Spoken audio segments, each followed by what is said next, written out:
Welcome back to Light Talk, where the paranormal and the supernatural is a part of our everyday life. We have a returning guest once again. I am welcoming Michael Kopf.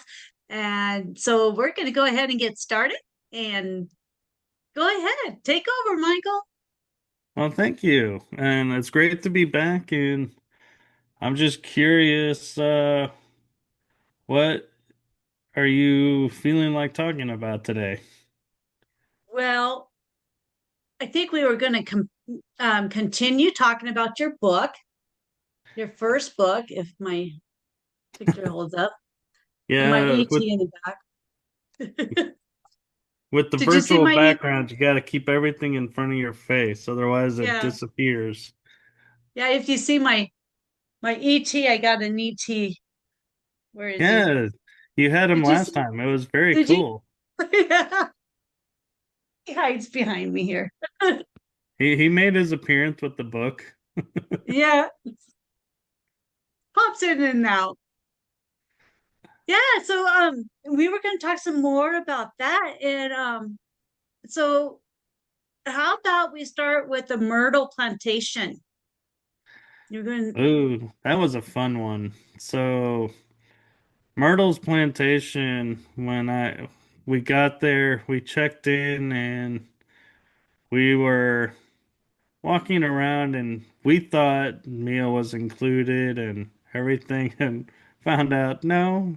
So we had to go grab a bite to eat, but we ended up taking a tour of the building and there was a couple of things that they said that kind of made me wonder if is accurate or just legend. And one of them was they had fleur-de-lis all over the glass of the doors on the front and back.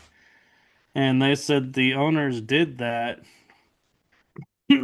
Sorry, the original owners, because they knew about spirits and they said the fleur-de-lis will keep spirits out. But if the spirit has already entered when you enter, it's stuck inside. And so I was like, I had never heard of the fleur de lis having that ability. And so that kind of got me curious. And I was like, I wonder if that's accurate or if it's more, it works because everybody believed it worked. And so intention overrode and turned it into something that it wasn't. So that was interesting. And then there was this mirror that was made of mercury glass. And there was a story about how a handprint appeared in it, and something happened to where the mirror broke, or there was some kind of story around the mirror had to be replaced. And the interesting thing that they all said is because you could see the handprint in the mercury glass, they said this is not the original mirror, but the handprint is in the exact same place and it appeared after it was put in. And so I was like, that's interesting because one, mercury glass is really hard to leave a handprint on. And two, how would it be in the exact same place? And Right. so we were all like geared up and going, this will be interesting. And so we ended up staying there. And so it's divided amongst two doors to enter. One door is one side of the plantation home, and the other door is the other side. There's a common wall they put in between both. And Okay. so we were like, okay, so you access the upstairs sleeping area rooms on one through one door is, let me see, there was four rooms on that side. And so we were like, cool. So we go and we have assigned our rooms by drawing a lot of keys. And I get into my room, and I believe it was the Winter's room. And I go in there, And I look at the shower and I start laughing because so here is the bathroom. Like you picture normal. Well, the shower is here with the roof like this. So I had to bend over to fit in the shower or sit and take a shower. I could not stand straight up to take a shower in this shower. And I was like looking at this and going, this is not going to work in the morning. I am not going to be awake enough to want to lean over to stand so I'm not sitting in the water, or am I even going to be comfortable enough to sit in this to do anything? So I was like, I'm just going to get up and go. Okay, no worries. And my room had an adjoining door to another room. And I'm spelling this all out to paint a picture. And so then there's this common walk area, and then there's two rooms that have two doors, and their bathroom for the three rooms is there. I was the only room that had my own bathroom, which I got lucky with. Yeah. So we start investigating at night, and we're on our side where the rooms are, and we're talking to spirits, and equipment's going off, and we hear this loud slam, and this the guy in the room next to me looks at me, and I was like, that came from our rooms, didn't it? He goes, yeah. And so we're like, we're the only people that can be up there because you need a key to enter this area of the house. Okay. And so we're like, what is going on up here? Where did that come from? And we go outside into the common area. All the doors are closed. So we're like, this is really strange. Well, we come to find out it was his closet door had opened and slammed shut, Oh, but nobody really? was in there. And And go uh, ahead. and if that wasn't crazy enough, for probably 2 or 3 hours, I was so tired I just fell asleep after the investigation. He told me the next morning, he goes, did you hear the talking? I said, no, but I could hear the like energy flowing between the doors. And so I just was too tired and just went to sleep. He's like, you're lucky. They were talking. And so he listened to this conversation all night. And I was like, ooh, that's not fun. No. And so, yeah, we were finding it's really interesting that all this was going on. And I yeah, that was one location I'd love to go back to, Dana, and sit there and investigate again because we were getting activity outside on the grounds and activity in the house, and so it was quite interesting. So did your partner there have any um information that was given during everybody talking that night? We don't know about the door and what the conversation argument was about because it was an argument. He told me they were yelling at each other, but we were getting answers to questions like, "Oh, did you have this happen?" or "Did did you die here?" or what, the normal questions. And so we we were getting intelligent responses, but I don't know that I would remember because we were there, I think, in March. And so I can't quite remember what conversation or what came across devices, but yeah, we were getting interesting responses to questions.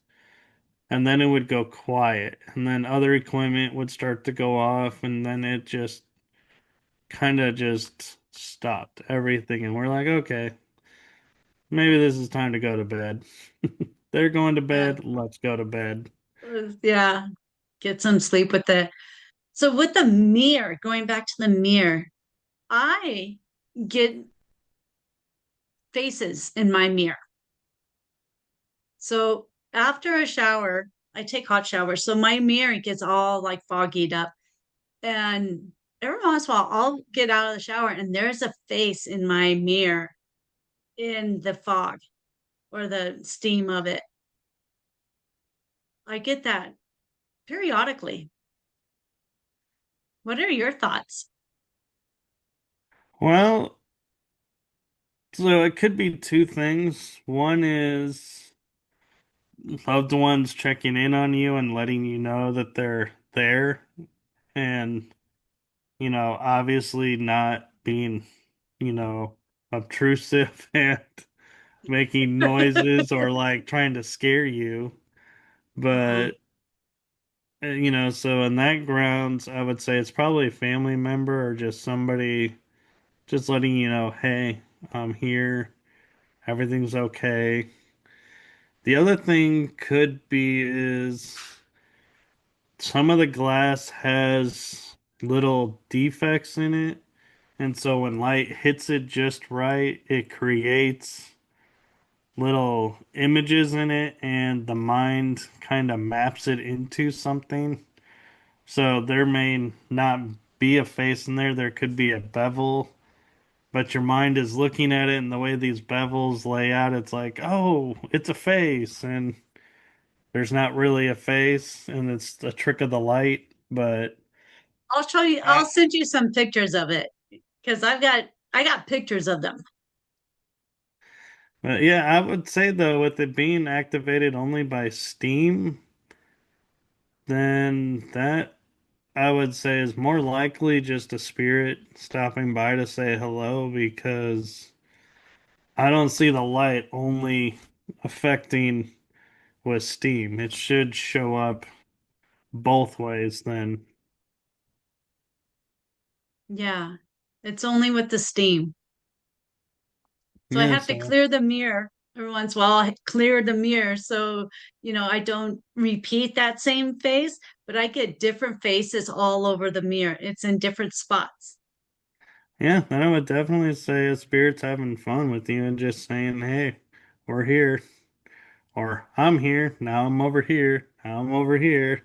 Yeah. Okay. Yeah. There are playful spirits that, mean no harm, and they just enjoy having fun, and they're not like, unless you're getting a creepy feeling or you're getting a bad feeling when you see the face, I would say, yeah, it's not doing anything inappropriate. I hope not. Yeah, it's like, hey, everybody, we got a fans only page over here on the other side. Come check it out.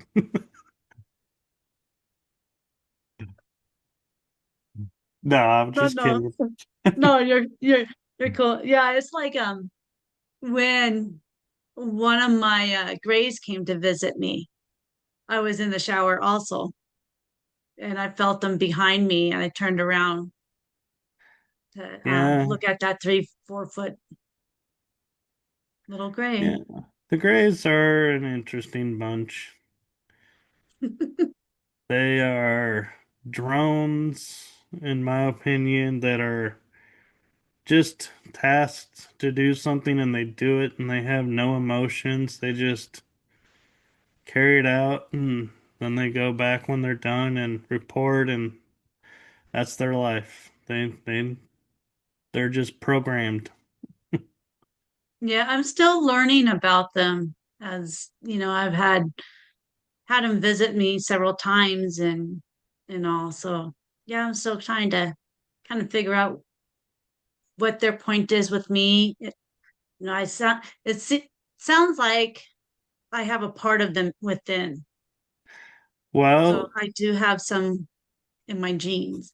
there is talk now that the Greys are humanity from the future that bioengineered themselves and genetically engineered themselves to the point that they can't reproduce and messed up their DNA and the species as a whole. And so they're coming back to try and change their future so they don't make the mistakes. They're trying to fix their mistakes by coming back into our time and preventing us from starting down that path.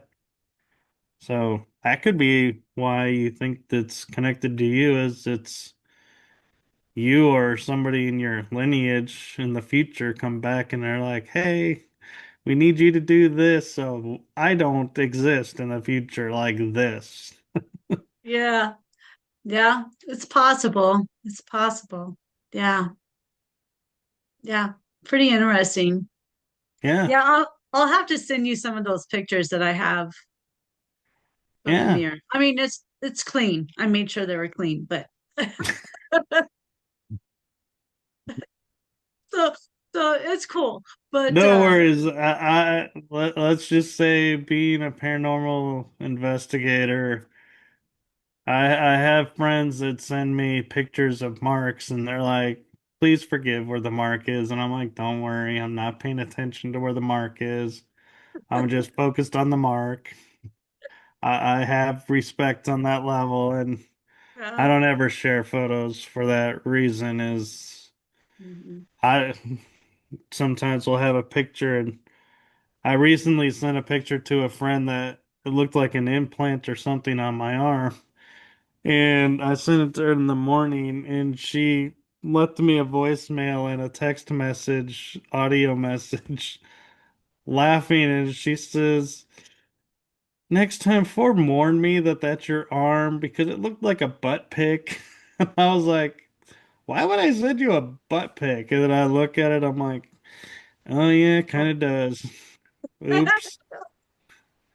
Like, because you try to make the image context wise so they can Mhm. see where the difference is. And it's like, you don't think about, oh, how is this going to come across to the person on the other end? You're like, I'm focused on this. Yeah. I had some marks on me for a short bit. I thought I was getting ate up by mosquitoes. It was really itchy, and they were lined up. There's five of them lining up the side of my leg. And they started to feel like a rough scar. You know how that would feel? It Oh, was yeah. feeling like that. And it looked like ringworm. I was like, what is this? It went away. I still have a little bit of a mark on one of them, but I was like, it went away. But it was the weirdest thing. Yeah. Some friends of mine would probably say you had a implant put in and the body reacts because, I mean, when we have surgeries done, the skin puffs up and then it flattens itself back out when it's settled and healed from it and decides, yeah, we don't need to puff up anymore. So, yeah, it's possible. So if like ETs or star races, if whatever you want to call them, um, take you, and we're finding out the word take is not the right word because I don't, this is gonna sound so strange and so hard to believe, but the races that are coming and taking people at night to do experiments or get help from them doing stuff.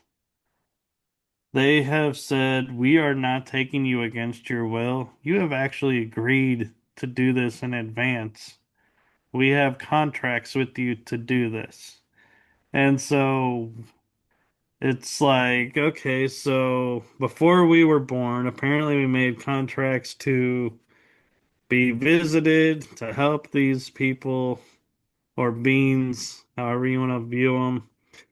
And so the abduction phenomenon is not an abduction, it's you carrying out your contract agreement. And so it's like, yeah, and sometimes these contracts we're finding are made without even being aware of knowing what we're agreeing to. It's like, Oh, and so that's where some experiences are different from other people's. It depends on which beings are activating the contracts, but yeah, it's becoming a very interesting phenomenon to follow along with and research because we're learning more and more in it, but yet we're still so far from understanding and to be able to say, yes, this is this. It's like yeah. sometimes you sit there at the end of the day and are like, I don't think we'll ever get to this point, but we But we will. will, But and it's we just, are. yeah, we're making a lot of headway, but it just doesn't feel like it. And so that's the funny thing about it is they're like, yeah, we're getting a lot of disclosure about stuff, and people don't realize that they're getting information Mhm. about things that they didn't know before. And it's like, yeah, it's just interesting times we're in. Yeah, I have recently heard about that, the changing of the wording instead of abduction, it's your contract, Yeah, it's changing. Yeah. which we need to because, I mean, it's one thing to go and say, well, UFO is a bad connotation to it now, so we're going to call it UAP. It's like, it's the same thing. It's like, whatever. I'm still going to call it a UFO because that's That's what it me. is. That's me. And so, I mean, we sit there and we try and we talk and we're like, well, we got to make it so it doesn't sound so fearful or so bad. And it's like, just call it what it is. You changing the verbiage and you doing this and that is what's making all of this extra drama around it. Because it's Yeah. like, people are like, UFO. Okay, it's a normal everyday term now. But now Mhm. it's, oh, wait, we can't call it UFO. We have to call it UAP. It's like, that Well, creates drama in itself and defeats the purpose.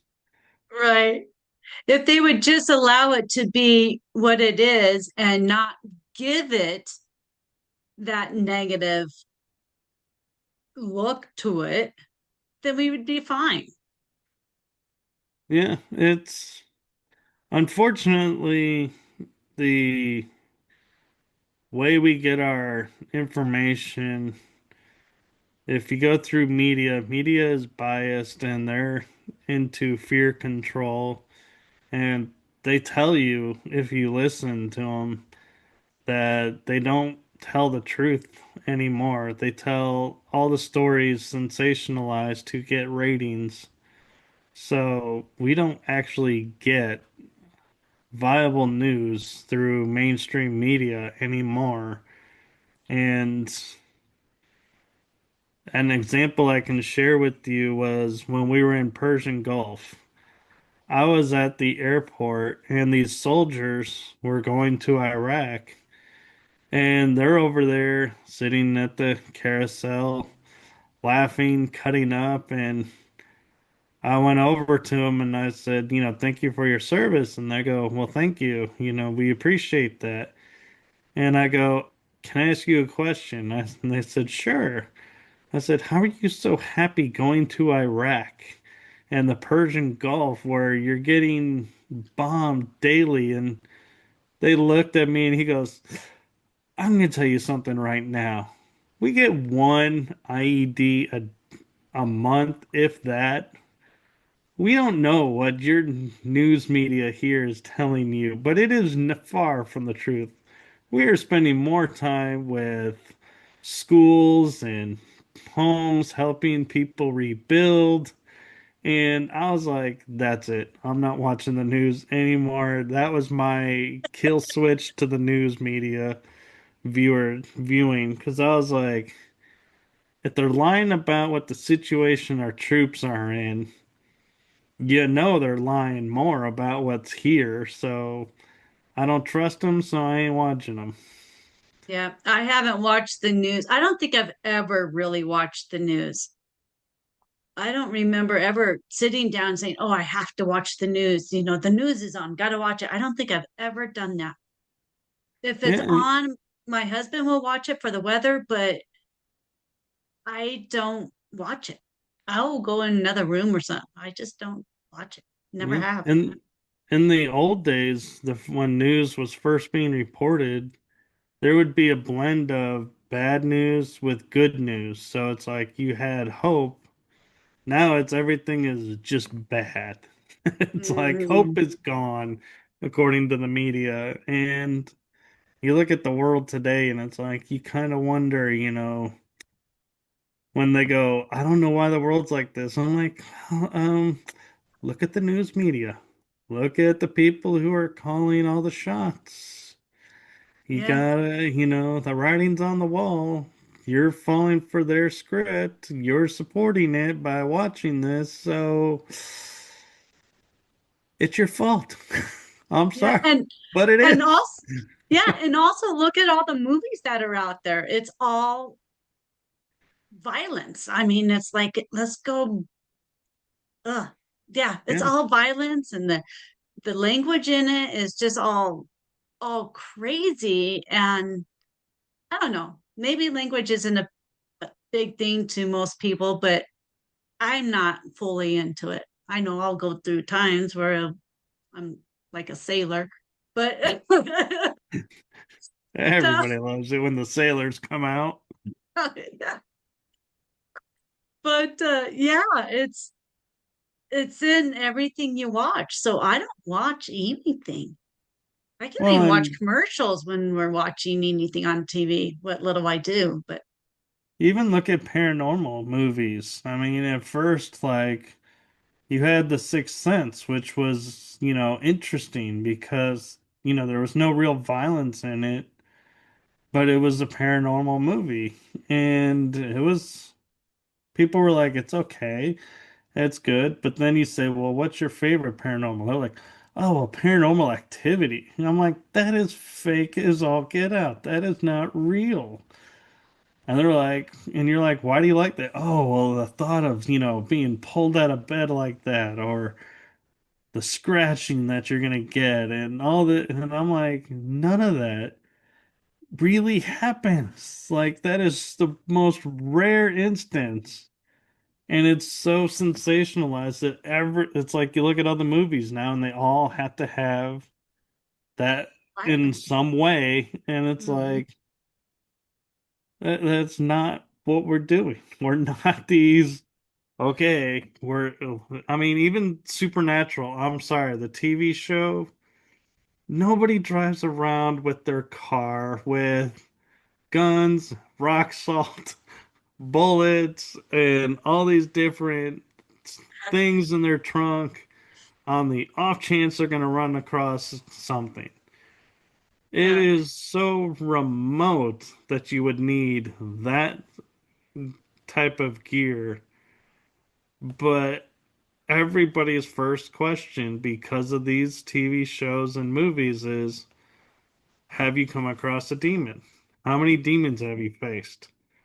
I'm like, none. They're not out there, in my opinion. They got other things to do than sit there and be like, oh, we're going to go hang out at this jail because so and so's coming over and we got to be there because they know we're there. It's Do like, you do you think it's all within how the person's aura is or where their energy level is? of what they get if they are seeing demon-like stuff versus not? I think what it is, in my opinion, and remember, this is my opinion, so don't come at me because I'm not saying demons don't exist. Let me clarify that because they do exist, but just not as frequent as TV would make you believe.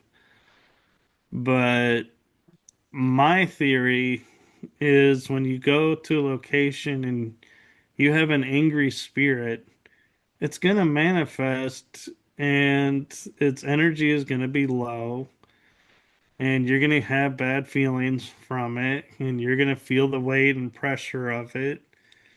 And a lot of people will go, "Oh my God, there's a demon here." It's not a demon, it's just a spirit that has bad energy because they were a bad person in life. And a lot of people are saying, a lot of mediums are saying, if you were a bad person in life, you're going to be a bad person in the afterlife. And so you're going to show yourself as this bad person and energy will get misread. And I tell people you have to be careful because if you go to a location and you get a bad feeling and you're like, "Oh my God, somebody's here. Oh, there's a demon here." Well, the person is sitting there going, "I'm not a demon, but I wasn't Mr. Popular and I don't know why you're invading my house in the first place and calling me a demon," and is upset. And then another team comes in and says, "Oh yeah, there's a demon here. Oh yeah." He's sitting there going, "Why does everybody keep calling me a demon? This is my house. You're insulting me," getting angrier. And pretty soon, the next three or four groups come through and say, "Yeah, this demon is here." He goes, "You want a demon? I'll give you a demon." And they'll start Yeah. acting like one because that's what you're asking for.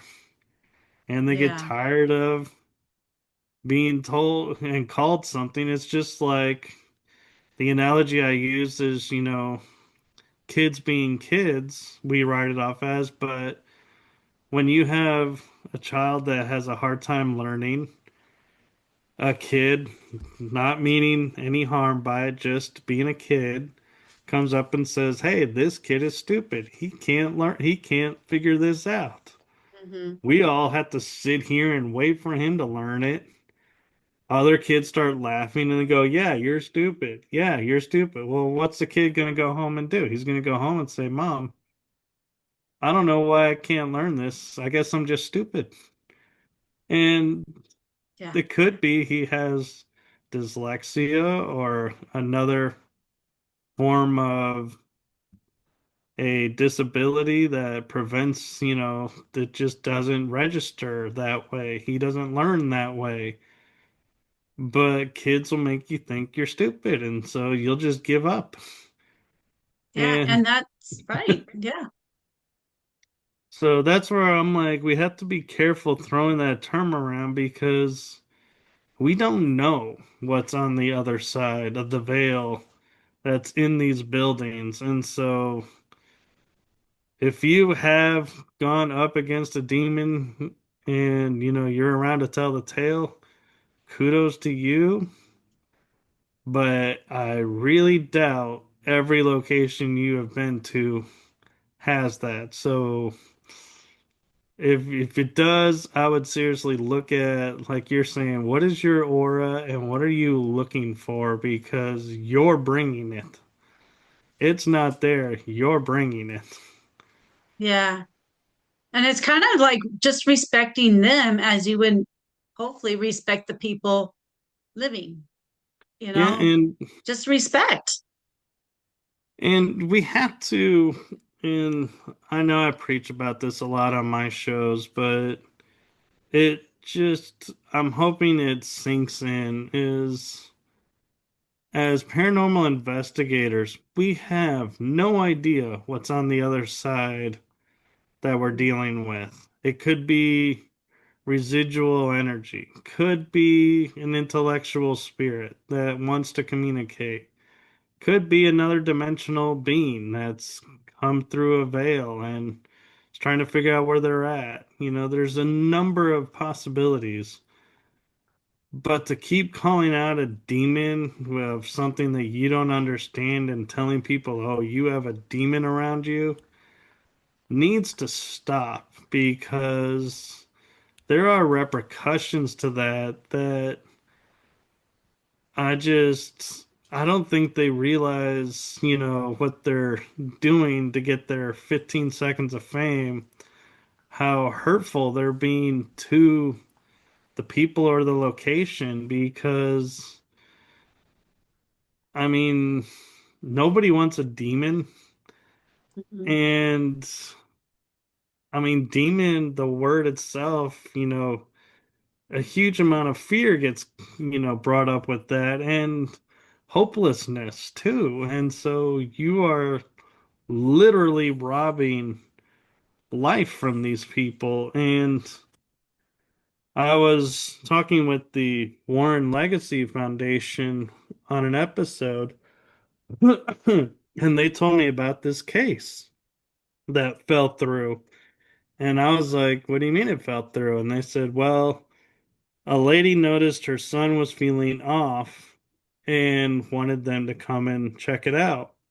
And they said, well, we'll be a couple of days, maybe. And she goes, well, we have another team coming in to see, if there's a spirit or something attached to him. And they said, that's Mhm. fine. But we can help him. So, no worries. Well, this team comes in, does their investigation, and says, well, kid, you got like 70 demons attached to you, and there's nothing we can do about it. And walk out, leave. And the next day, the mother calls the foundation and says, I appreciate your guys' willingness to come, but you don't need to come now. And they go, no, ma'am. Well, seriously, we can help your son. We can totally get to the bottom of this and help you all out. And she goes, no, you don't understand. My son took his life because they said there was no hope and he had these demons attached to him. And that just gave me chills. And I was like, that's what I'm talking about. And I don't wish ill will on anybody, but I wish that team, every time they go to open their mouth and say the word demon, remembers that case and what they did to that kid, because that kid would still be here today if it wasn't for them. And I don't know what team it was. I don't want to know what team it was, but that's the part that I'm talking about. There's accountability to what we say that you need to realize, because words have power, words have meaning. And if you're just flippantly throwing this term out there, one, yes, it's diluting it so people will have no fear of it because they're like, well, I had a demon in my house and I'm still here. It's gone. Yeah, So I don't have to worry about it until one really does show up right. and it doesn't go the way they think it's going to go. Yeah, And, so I don't mean to go down and like it'd be a downer right before Christmas. I just I feel like, we there needs to be more accountability in the paranormal field with these cases, and need to stop trying to identify what's coming through and saying this is what it is, unless you have 100% certainty what it is. yeah. And it's always good to remind people of the power that these entities can have on us. I mean, we have to be very careful because We don't have the energy and the power that they have, and don't want to mess with them. Yeah, and You don't I want to mess. mean, there are entities that will attach themselves, and I will tell you the way you'll notice if you have an attachment as a paranormal investigator is if you have a happy-go-lucky personality and you start an investigation, and when you leave that investigation, you are like, I don't know where this term comes from, but it's what's coming into my head, the Debbie Downer. Hmm. Something's wrong. And I would hope to God the team that you're with or the people you're with are like, hey, we need to ground you and clear you because something's wrong because you are not yourself.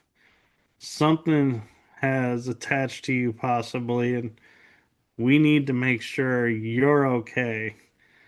Because I think what happens is people get used to the people they're with, or they want to experiment, so they go with a new group and they don't know them, and stuff happens and they don't know the difference. And the person starts getting tired, sleeping more, they're drained, they're losing their will to do stuff. And it goes unnoticed so long that it's hard to get it off. And I know people who can remove entities no matter how long it's been attached, in any amount of time. It's all based on belief of the individual and the person has the attachment. But there's also the problem is that people need to realize is if you have an attachment and somebody comes in and actually does remove it, and you go to somewhere and you say, oh, yeah, when I went here, I got this attachment and this is what it did to me. You have just called that attachment back to you. So you need to now go get yourself cleared again. Again. We have to watch how we talk about things because the world works in energy rituals. And if you don't understand how the ritual space works, you really need to take and learn how it works before going on another investigation because the simple task of EVP work, you're opening portals, you're inviting stuff in, and you don't realize it. And you're leaving with these open portals everywhere you're going and doing this task. And that allows anything and everything in because you didn't know how to open it properly. You didn't close it. Not only that, but this is the one that kind of makes me laugh all the time. And I'm like, really? Is they will knowingly open something, but they don't check to see what's going on around and they close it. And what they brought in is still with them. Still here. They Oh, never sent him back, and now he has no way back. He has to go find a portal to go back, or sit there and wait for the next person to open the door. And so you have now brought an entity into a location that's not supposed to be there, doesn't want to be there, and yeah, it's going to act out and it's going to create problems because it's anxious to get home. right. Families looking for them and they're not there because they're disappeared, you You, know? yeah, you made them stuck, so to speak, because they got to Yeah, find another portal to where they come from. And so, yeah, I mean, the paranormal field is becoming more interesting because we're entering a time where I've been talking with a lot of investigators, a lot of mediums, a lot of spiritual people. The veils are thinning, so it's easier for everything to be happening. So paranormal activity is ramping up. And, is it a sign of end times? No. And if you want, I can share with you a little history over what the end times really are. Yeah. So, when you read like Norse mythology, if you've heard of it, Ragnarok is the end times. The gods die, it's the end of civilization. That's what they tell you. When you actually read Ragnarok and the story, there are a male and a female who will enter a tree, and out of this tree spawns a whole new race. So, in essence, the gods are reborn and life renews and it starts over. So, Ragnarok is just the end of an era, beginning of a new era. It's not the end of life as we know it. The Bible, the story, the plague come, the horsemen come, signals the end, life ends, but life doesn't end. It's Yeah. renewed into a new age, a new world is born, and new life comes in. The Mayans, we ended an age cycle, an era cycle, and another one started. Astrology is even the same thing. The age of Pisces, we're at the end of it. We're entering the age of Aquarius. There's a little cusp period where both ages are active. So Pisces age doesn't die and everything disappear. No, it just you shift into the energy of Aquarius and life is different. That's what these end time stories are about is an end of way of one system, beginning of a new system. And so what I think happened is religions got a hold of the stories and said, our mission is to control people so that we can do this, this, and this, and we'll be this. Well, how do we get people to follow along? Well, let's take out the hopeful part of these stories, meaning the end time stories, and just tell them it's the end of everything. So now people are afraid of end times because they're like, oh my God, I don't want to die because time ends.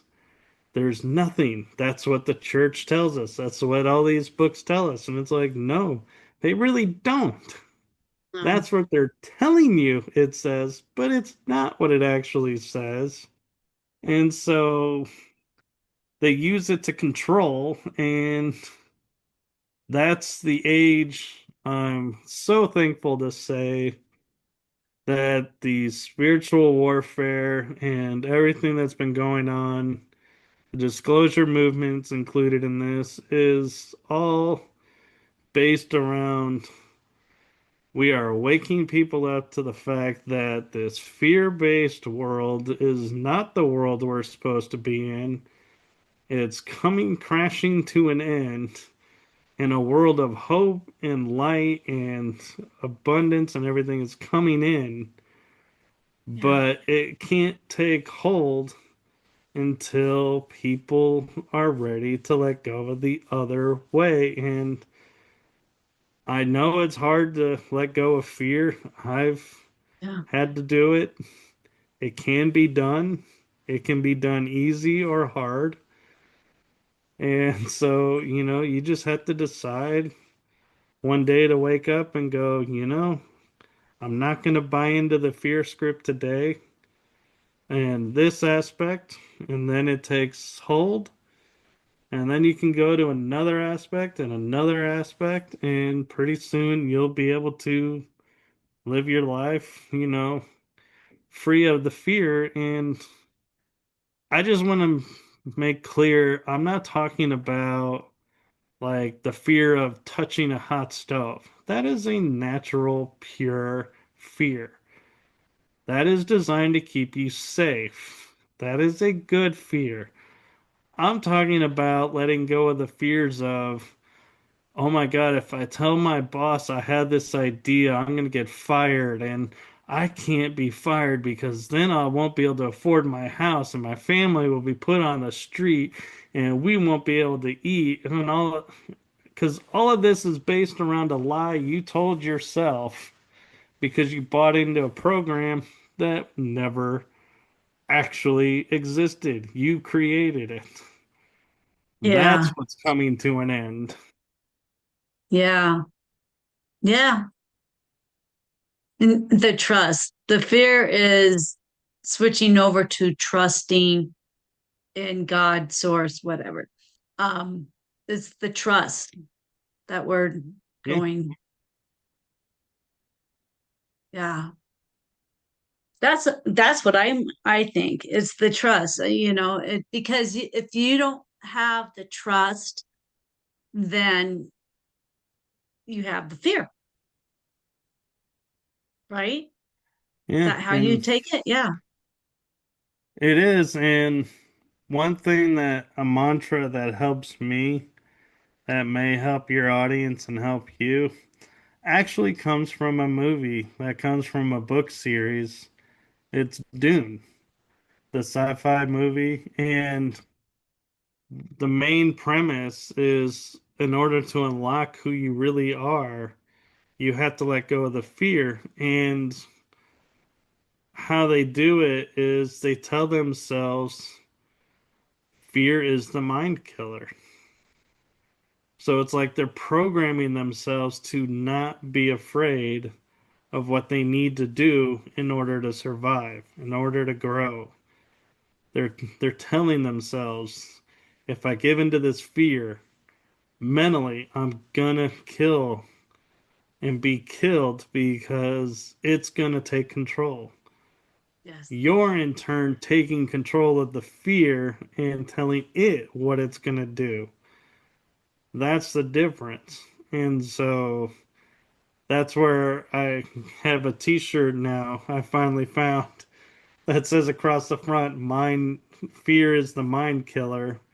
And it says Dune on the back. And I'm Oh, like, there you I go. love that saying because it's so true Mhm. today in our world, even though it's a sci-fi movie and people will be like, yeah, okay, sci-fi, whatever.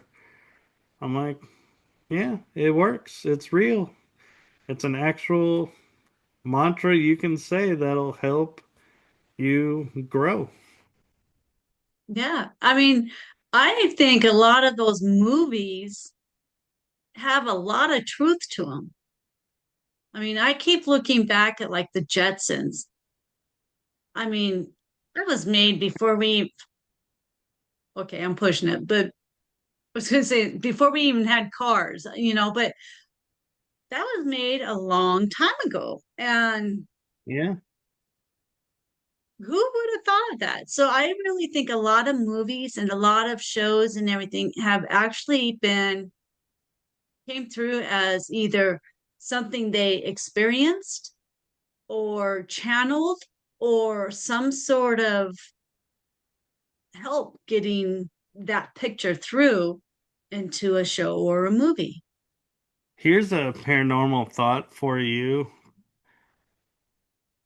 So, viewing paranormal as unexplained, that there, if you look at it in that aspect, there's a force that has been suppressing information that rightfully we have knowledge of, but it's been kept from us for some reason so they can have control. But if they have left us alone, we would be in the Back to the Future world right now because if you remember in 85, it was supposed to be flying cars at Mhm. this time. Mhm. The Jetsons with their flying vehicles, all of that would be reality today, except we were told we have to rely on oil and gas and combustion engines to move around, and we just blindly agree. So, my saying to you and your audience is looking at the paranormal field, if you were to stop believing everything you were told and believe because you've been told it since a kid, which is programming in reality, what would the world be like today? What would we make the world into if we no longer bought into everything that we've been told and just blindly accept? And that can be grass is green, the sky is blue. We're assuming these colors are that because that's what we're told. That's what we're We could told. have that completely wrong. Yeah. That could be why so many foods taste like chicken because we don't know what food actually tastes like anymore. Yeah. Yeah. I mean, it's like, um, oh, what was I thinking? Yeah, you just got to be open enough to say, hey, yeah, this could be something different. This could be better than this. This Yeah. could be. I mean, if you think it could be and you think it is, then it is. Here's something really wild. There have been stories of people who can walk through walls, literally walk through walls. Mhm. And when they ask him, how are you able to do that? He goes, because the wall's not solid. And you sit there and you go and you sit there and say, well, what do you mean the wall's not solid? Well, you have to sit there and realize I think a wall is solid because I was told as a kid this wall is solid.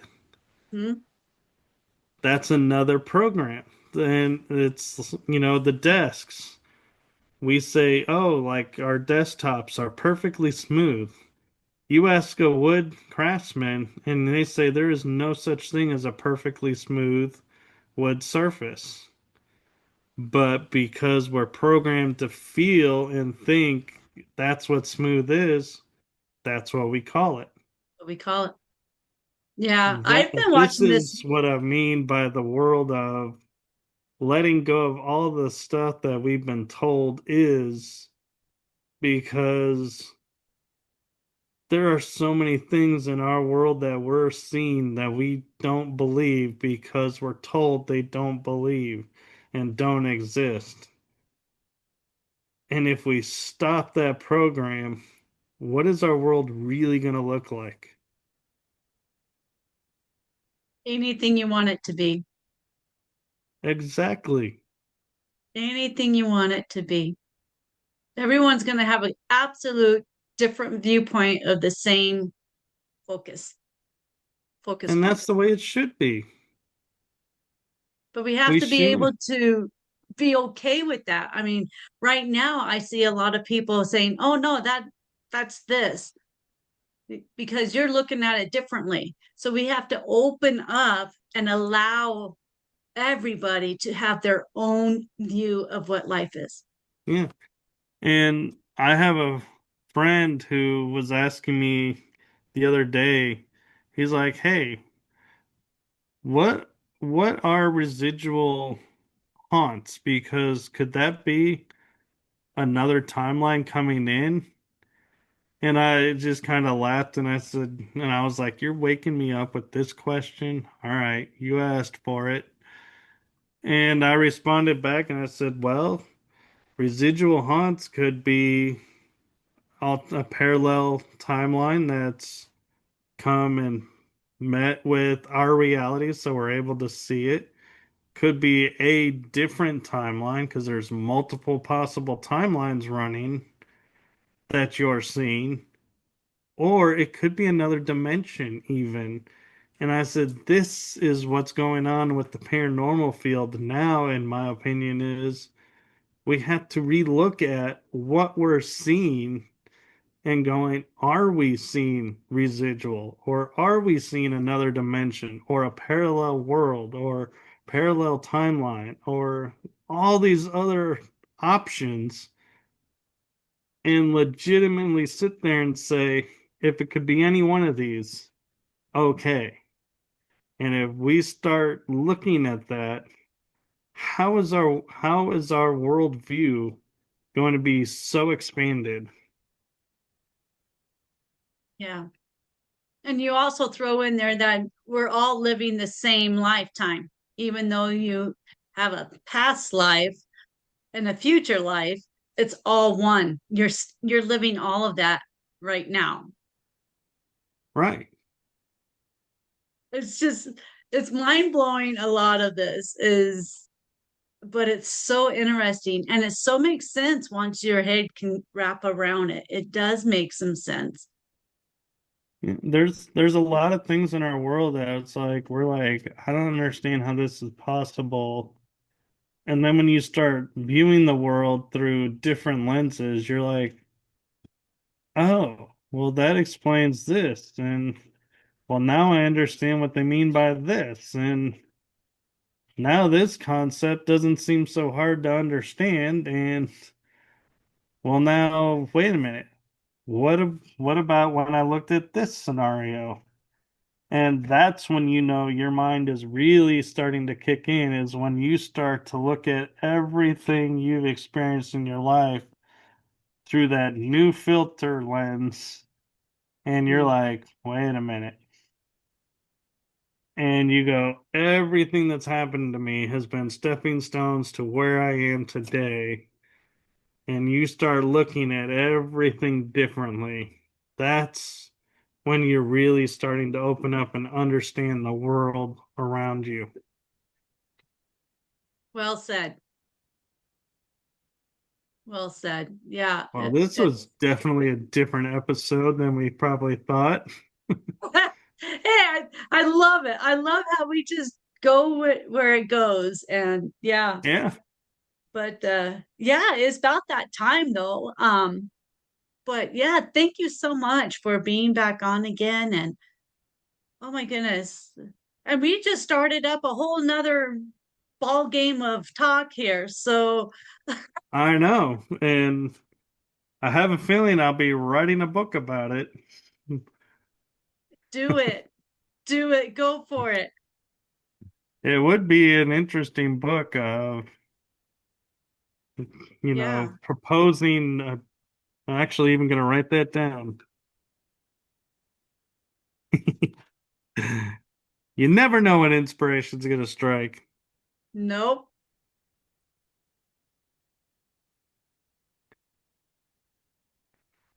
But thank you for having me on, and thank you for the buying the book and reading it. I am so grateful. I honestly, when I wrote these books, never thought anybody would actually read it because I didn't feel like I was known or like it had a story that anybody would want to read, even though people told me they would read it. I'm like, yeah, people say that, doesn't always follow through. But I am truly grateful for everyone who buys one book. If you buy all four, hey, you're making my day even brighter, but you don't have to. I'm not putting that out there. Just enjoy the books that resonate to you. And yeah, I just thank you all so much for your support and willingness to read the books and buy the books to open your mind maybe to a new way of thinking. And if it Mhm. doesn't, hey, at least you have a nice book in your collection. Right. No, I have so many books that I want to be getting, and I'm already behind on reading some of my books, but yeah, I have a list of books that I want to get, and it's mainly from my guests that are authors, and I hope everybody is able to get at least one of these books If I my will guests say, if because I can take a moment, I noticed the other day because I honestly I haven't read my books yet in print form, but I was shown that book two, the pictures didn't come through in the print for some reason. They were in book three and four. And so when I asked them about it, they really didn't have a really clear answer as to Mhm. why the format wasn't picking up the photos. So I redid the book to in PDF form. So my hope is the photos are there. And so Selena and I did a lot of work on these illustrations. So I'm hopeful they're in the book. So if you buy book two, if you could kindly let me know if the illustrations are in the book, because I could, float numbers and buy a copy for myself, but I already have two copies of each, the paperback and the hard copy by mistake, and I don't need a third, but I am very curious if that fixed that and that the images are there. So if anybody listening to this wants to read the Hidden Discoveries book, and you do, if you could let Dana know, who will let me know, or if you find me direct, let me know if that worked. But I have done all that I can think to do to remedy that issue and make the illustrations present. right. Well, we'll help you out. We'll help you with your those pictures and everything. And I'm sure my guests are going to go out and grab some of these books and read them. And yeah, they're very interesting. They're very entertaining. They're very um, wonderful to hear his experiences in these books, at least the one that I have so far. So far. Yeah, Um, but yeah, check it out. See what it's all about. It's yeah. really, really interesting stuff. There's four books in the Awakening series, and originally I had planned to take and just add to these books version two with new information coming, but I think I'm gonna maybe turn around and just write them as a separate book. And I don't know if I'll do another series or just individual books. So follow along and you'll find out as I find out. I know I will follow you around. I will be with you. I appreciate it. Yes, you've done a lot for me, and I completely appreciate it myself. So thank you for everything you've done for me. It's been amazing. Thank you. Hmm. All right. Well, we'll go ahead and end this, but thank you again for being on the show again. I love it and I appreciate it so much. And Yes, and Merry Christmas to you and your audience. Happy Kwanzaa, if that's what you study, celebrate. Happy Hanukkah, if that's what you celebrate.